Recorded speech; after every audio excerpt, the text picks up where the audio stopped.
നമസ്കാരം, ക്ലാസ് റൂമിൻ്റെ ഒരു പുതിയ വീഡിയോയിലേക്ക് സ്വാഗതം. നമുക്കിന്ന് 9ാം ക്ലാസ്സിലെ കെമിസ്ട്രിയിലെ ഒന്നാമത്തെ ചാപ്റ്ററായ സ്ട്രക്ചർ ഓഫ് ആറ്റത്തിൻ്റെ ലെറ്റ്സ് സോൾവിങ് നോക്കാം. ഒന്നാമത്തെ ക്വസ്റ്റ്യൻ ഇതാണ്: some observation related to experiments on cathode rays are given.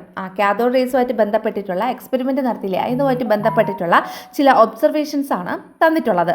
Right the inference based on each observation. ഓരോ ഒബ്സർവേഷനെയും ബേസ് ചെയ്തിട്ടുള്ള ഇൻഫറൻസ്, നിഗമനങ്ങൾ എന്തൊക്കെയാണെന്ന് നമ്മൾ എഴുതണം. ഒന്നാമത്തെ ഒബ്സർവേഷൻ ഇതാണ്: a paddle wheel placed in the path of the cathode rays rotate. Cathode റേസിൻ്റെ ആ ഒരു പാത്തിൽ നമ്മളൊരു പാഡിൽ വീൽ കൊണ്ടുവച്ചപ്പോൾ എന്ത് ചെയ്തു? ഈ പാഡിൽ വീൽ റൊട്ടേറ്റ് ചെയ്തു. അതിൽ നിന്ന് നമുക്ക് എന്താ മനസ്സിലാക്കാനുള്ളത്?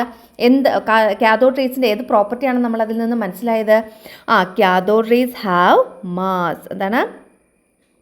കാഥോഡ് റേസ് ഹാവ് എന്തുണ്ട്? മാസ് ഉണ്ട്. കാഥോഡ് കിരണങ്ങൾക്ക് മാസ് ഉണ്ട് എന്നാണ് നമ്മൾ മനസ്സിലാക്കിയത്. രണ്ടാമത്തത്: a shadow is formed if an object is placed in the path of cathode rays. Cathode റേസിൻ്റെ വരുന്ന പാത്തിൽ നമ്മളൊരു ഒബ്ജക്റ്റ് പ്ലേസ് ചെയ്തപ്പോൾ അവിടെ ഷാഡോ മേക്ക് ചെയ്തു. അപ്പോൾ അതിൽ നിന്ന് നമ്മൾ എന്താ മനസ്സിലാക്കിയത്? Cathode rays travel in a straight line. Cathode rays travel in a straight line.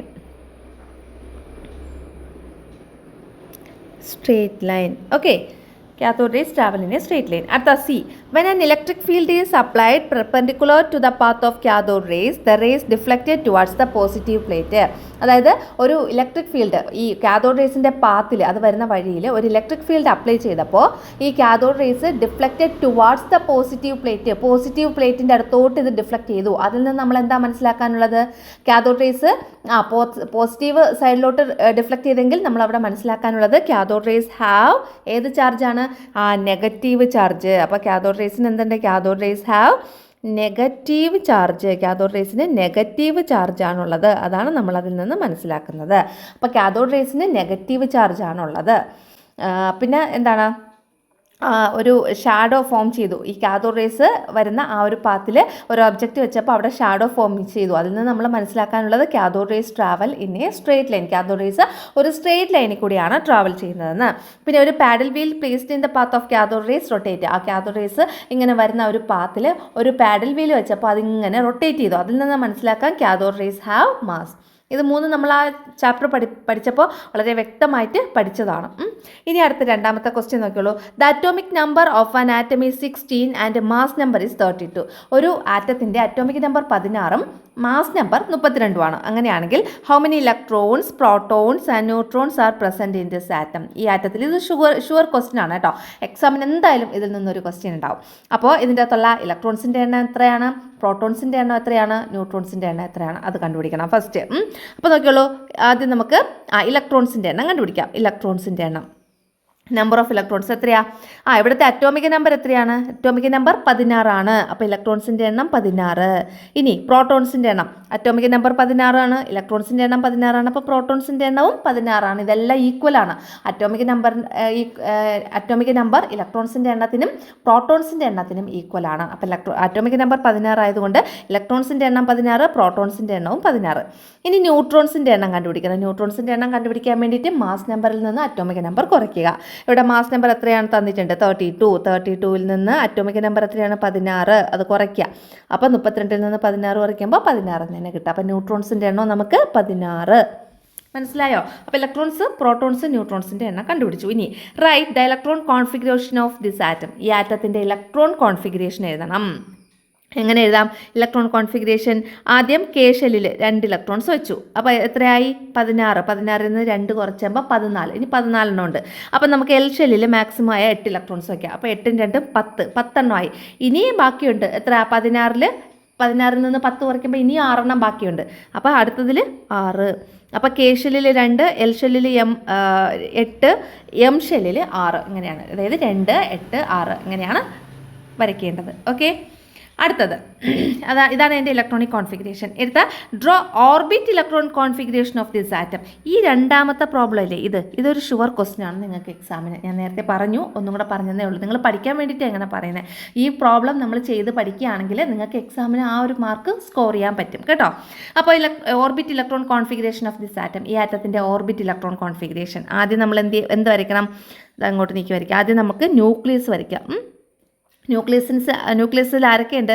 പ്രോട്ടോണും ഉണ്ട്, ന്യൂട്രോണും ഉണ്ട്. എത്ര പ്രോട്ടോണാ? 16. എത്ര ന്യൂട്രോണാ? 16. അപ്പോൾ ന്യൂക്ലിയസ് വരച്ചു. അടുത്ത നമുക്ക് കെ ഷെല്ല് വരയ്ക്കാം. കെ ഷെല്ല് വരച്ചിട്ട് അതിൻ്റെ അകത്ത് എത്ര ഇലക്ട്രോൺസാണ് കെ ഷെല്ലിൽ? 2 ഇലക്ട്രോൺസ്. അപ്പോൾ 1 2. അടുത്ത നമുക്ക് എൽ ഷെല്ല് വരയ്ക്കാം. എൽ ഷെല്ല് ഇതാ വരച്ചു. എൽ ഷെല്ലിൽ എത്ര എണ്ണം ഉണ്ട്? 8 ഇലക്ട്രോൺസ് ഉണ്ട്. 1 2 3 4 5 6 7 8. അടുത്ത ഏതാണ്?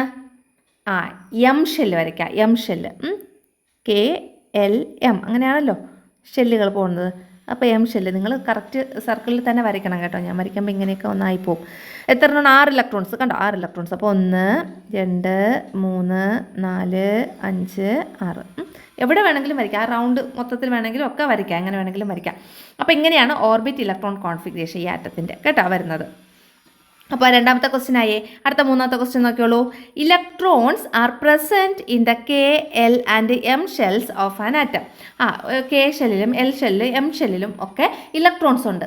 അങ്ങനെയാണെങ്കിൽ ഒന്നാമത്തെ ക്വസ്റ്റ്യൻ നോക്കിയോളൂ. Which of these shell has the highest energy? Energy ഏറ്റവും കൂടുതലുള്ളത് ഈ പറഞ്ഞതിൽ ഏത് ഷെല്ലിലാണെന്ന്. കെ ഷെല്ലിലാണോ, എൽ ഷെല്ലിലാണോ, എം ഷെല്ലിലാണോ എന്താണ് ഇത് എനർജി കൂടുതലുള്ളത് അല്ലേ? ഹയസ്റ്റ് എനർജി ഉള്ളത് ഏത് ഷെല്ലാ? നമുക്കറിയാം ന്യൂക്ലിയസിൽ നിന്ന് ദൂരേക്ക് പോകും തോറും ഷെല്ലുകളുടെ എനർജി ഇൻക്രീസ് ചെയ്യുന്നു, വർദ്ധിക്കുന്നു. അപ്പം ന്യൂക്ലിയസിൻ്റെ ഏറ്റവും അടുത്തുള്ളത് കെ ഷെല്ല്, അതിൻ്റെ അടുത്തുള്ളത് എൽ ഷെല്ല്, അതിൻ്റെ അടുത്തുള്ളത് എം ഷെല്ല് അല്ല, ഇങ്ങനെയാണ് പോകുന്നത്. അപ്പോൾ ഇതാണ് നമ്മുടെ ന്യൂക്ലിയസ്.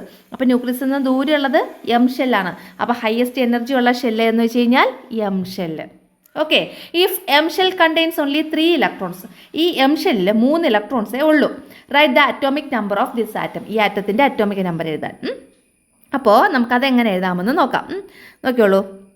ഇവിടെ നമുക്കറിയാമല്ലോ കെ എൽ എം. കെ ഷെല്ലിൽ നിറഞ്ഞതിന് ശേഷമേ എൽ ഷെല്ലിൽ പോവുള്ളൂ. എൽ ഷെല്ലിൽ ഫുള്ള് നിറഞ്ഞതിന് ശേഷമേ എം ഷെല്ലിൽ പോവുള്ളൂ. കെ ഷെല്ലിൽ കൊള്ളുന്ന പരമാവധി ഇലക്ട്രോൺസ് 2, എൽ ഷെല്ലിൽ കൊള്ളുന്ന പരമാവധി ഇലക്ട്രോൺസ് 8.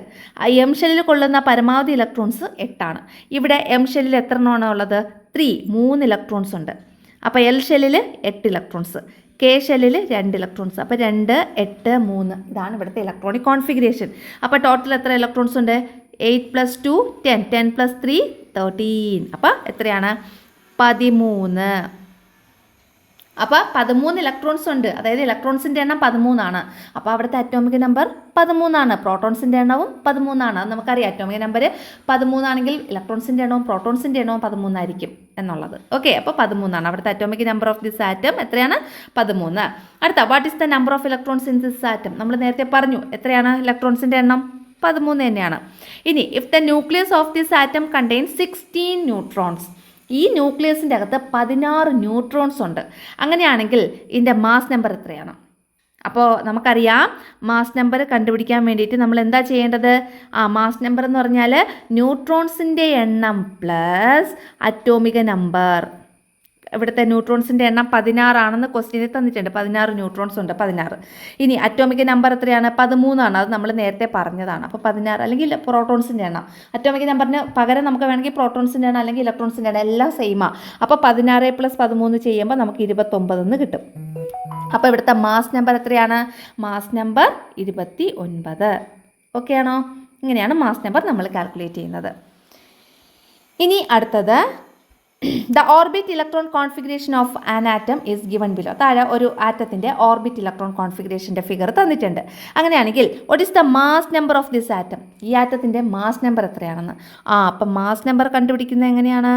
മാസ് നമ്പർ എന്ന് പറയുമ്പോൾ ന്യൂട്രോൺസിൻ്റെ എണ്ണം പ്ലസ് പ്രോട്ടോൺസിൻ്റെ എണ്ണം, അല്ലെങ്കിൽ ന്യൂട്രോൺസിൻ്റെ എണ്ണം പ്ലസ് ഇലക്ട്രോൺസിൻ്റെ എണ്ണം, അല്ലെങ്കിൽ ന്യൂട്രോൺസിൻ്റെ എണ്ണം പ്ലസ് അറ്റോമിക് നമ്പർ. ഇതിലേത് വേണമെങ്കിലും യൂസ് ചെയ്യാം. അപ്പോൾ ന്യൂട്രോൺസിൻ്റെ എണ്ണം എത്രയാണ്? അത് ഇവിടെ ന്യൂക്ലിയസിൽ കൊടുത്തിട്ടുണ്ട്. 14 ന്യൂട്രോൺസ് ഉണ്ട്. പ്ലസ് പ്രോട്ടോൺസിൻ്റെ എണ്ണം ഇവിടെ കൊടുത്തിട്ടുണ്ട്. എത്രയാണ്? 13 പ്രോട്ടോൺസ്.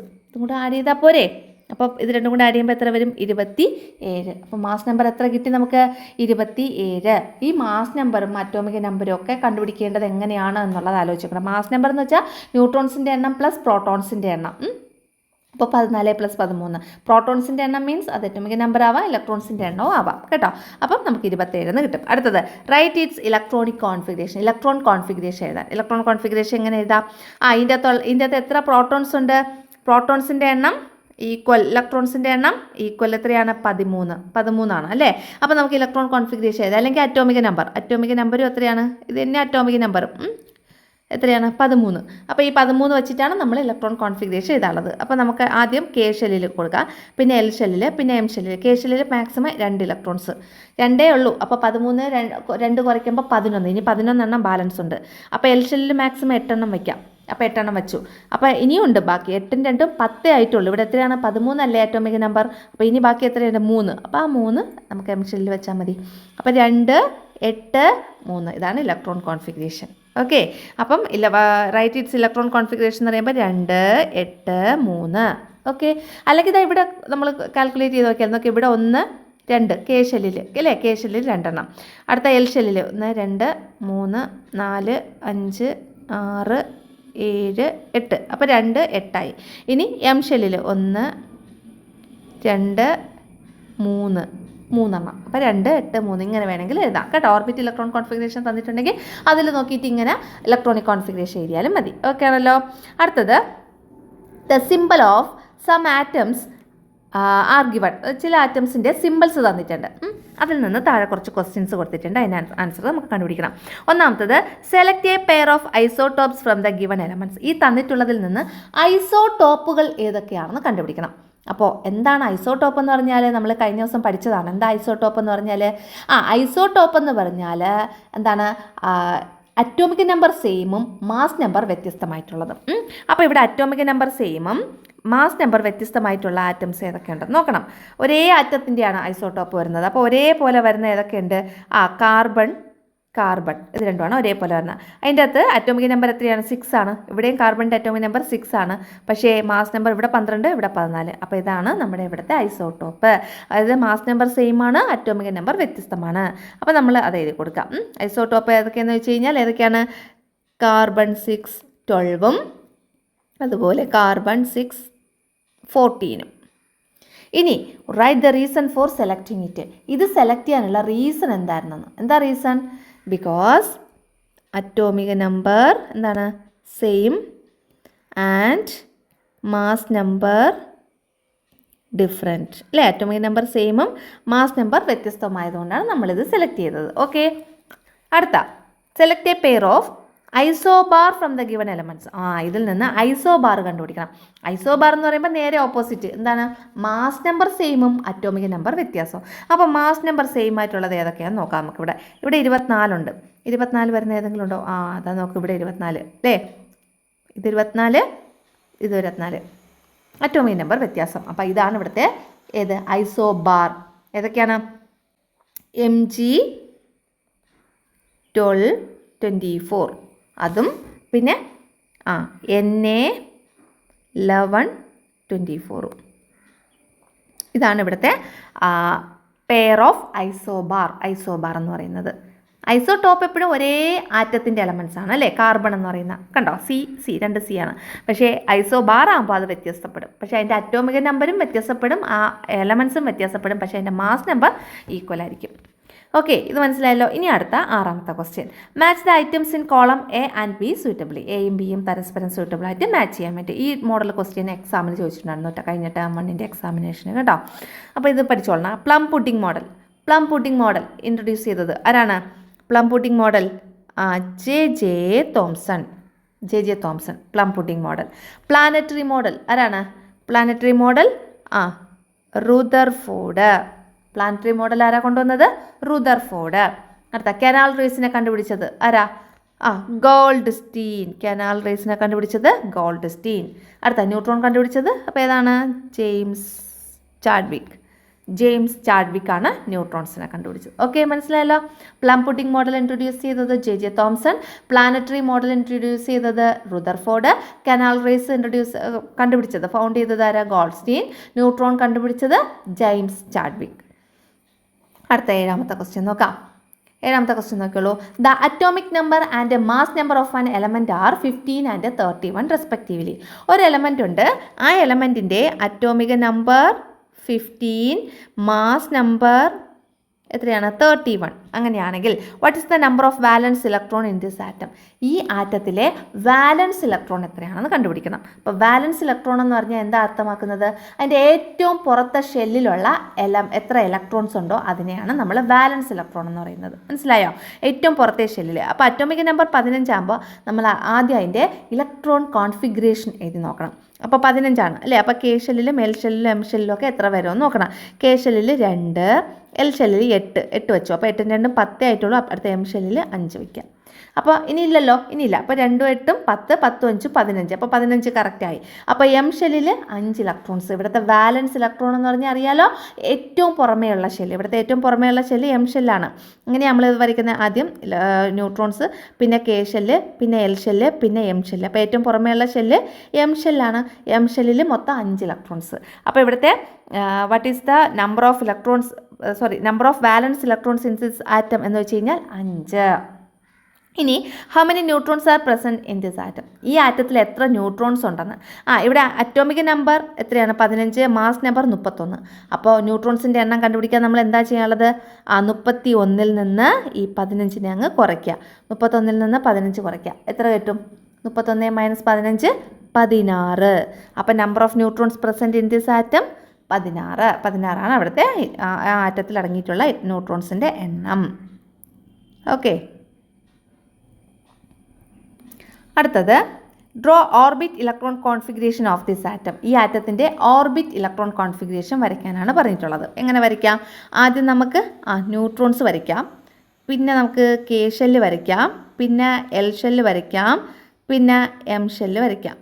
ഓക്കെ, അപ്പോൾ നമ്മളിവിടെ പറഞ്ഞു ഇതിൻ്റെ ഇലക്ട്രോൺ കോൺഫിഗറേഷൻ 2 8 5 അല്ലേ? 2 8 5 ആണ്. കാരണം ഇവിടെ എത്രയാണ്? 15 ആണ് നമ്പർ ഓഫ് ഇലക്ട്രോൺസ് എന്ന് പറഞ്ഞാൽ, അല്ലെങ്കിൽ അറ്റോമിക് നമ്പർ എന്ന് പറഞ്ഞാൽ. അപ്പോൾ 8 2 10, 10 5 15 ഇങ്ങനെയാണ്. അപ്പോൾ കെ ഷെല്ലിൽ 2 എണ്ണം. അതിന് മുന്നേ ഇവിടെയുള്ള പ്രോട്ടോൺസിൻ്റെയും ന്യൂട്രോൺസിൻ്റെയും എണ്ണം നമ്മൾ എഴുതണം. അപ്പോൾ ഇവിടുത്തെ അറ്റോമിക് നമ്പർ എത്രയാണ്? 15 ആണ് അല്ലേ? അപ്പോൾ ഇലക്ട്രോൺസിൻ്റെ എണ്ണം 15 ആണ്, പ്രോട്ടോൺസിൻ്റെ എണ്ണം 15 ആണ്. അപ്പോൾ അത് എഴുതി വയ്ക്കുക. പ്രോട്ടോൺസിൻ്റെ എണ്ണം 15. ഇനി ന്യൂട്രോൺസിൻ്റെ എണ്ണം കണ്ടുപിടിക്കണം. ന്യൂട്രോൺസിൻ്റെ എണ്ണം നമ്മളിവിടെ കണ്ടുപിടിച്ചു. എത്രയാ? 16. അപ്പോൾ 16. ഇനി നമ്മൾ ഇവിടെ കെ ഷെല്ലിൽ എത്ര ഇലക്ട്രോൺസാ? 2 ഇലക്ട്രോൺസ്. അപ്പോൾ 2 എണ്ണം വരയ്ക്കുക. അടുത്ത എൽ ഷെല്ലിൽ എത്രയാണ്? 8 ഇലക്ട്രോൺസ്. അപ്പോൾ 1 2 3 4 5 6 7 8. അടുത്ത എം ഷെല്ലിൽ 5 ഇലക്ട്രോൺസ്. അപ്പോൾ 5 എണ്ണം വരയ്ക്കുക. 1 2 3 4 5. ഇങ്ങനെയാണ് ഓർബിറ്റ് ഇലക്ട്രോൺ കോൺഫിഗറേഷൻ വരയ്ക്കേണ്ടത്. കേട്ടോ? ഓക്കെ ആണല്ലോ. ഇനി isotope of an orbit is used to determine the age of fossil. ഒരു എലമെൻറ്റിൻ്റെ ഐസോടോപ്പ് നമ്മൾ ഫോസിലിൻ്റെ ഏജ് കണ്ടുപിടിക്കാനാണ് ഉപയോഗിക്കുന്നത്. അങ്ങനെയാണെങ്കിൽ വിച്ച് ഈസ് ദിസ് ഐസോടോപ്പ്? ആ ഐസോടോപ്പ് ഏതാണെന്നോ? ഏത് ഐസോടോപ്പാ? കാർബൺ 14, കാർബൺ 14 എന്ന് പറയുന്ന ഐസോടോപ്പാണ് നമ്മൾ ഏജ് ഓഫ് ഫോസിൽസ് ഡിറ്റർമിൻ ചെയ്യാൻ വേണ്ടിയിട്ട് ഉപയോഗിക്കുന്നത്. രണ്ടാമത്തെ question, which are the other 2 main isotope of this element? ഈ എലമെൻറ്റിൻ്റെ മറ്റേ 2 ഐസോടോപ്സ് ഏതൊക്കെയാണ്? കാർബൺ 13, പിന്നെ കാർബൺ 12 അല്ലേ? കാർബൺ 12ഉം കാർബൺ 13, അങ്ങനെ 2 ഐസോടോപ്പ്. ഓക്കെ, മൂന്നാമത്തെ സി ക്വസ്റ്റ്യൻ നോക്കിയുള്ളൂ. Write the number of neutrons in each isotope. ഓരോ ഐസോടോപ്പിലെയും ന്യൂട്രോൺസിൻ്റെ എണ്ണം കണ്ടുപിടിക്കണം. അപ്പോൾ ഇവിടെ നോക്കിയുള്ളൂ, നമുക്കറിയാം കാർബണിന് 3 ഐസോടോപ്പുകളാണുള്ളത്. കാർബണിൻ്റെ 3 ഐസോടോപ്പുകൾ ഏതൊക്കെയാണ്? Carbon 6 12, carbon 6 13, carbon 6 14. ഇങ്ങനെ കാർബൺ 12, കാർബൺ 13, കാർബൺ 14 എന്നിങ്ങനെ 3 ഐസോടോപ്പ് ഉണ്ട്.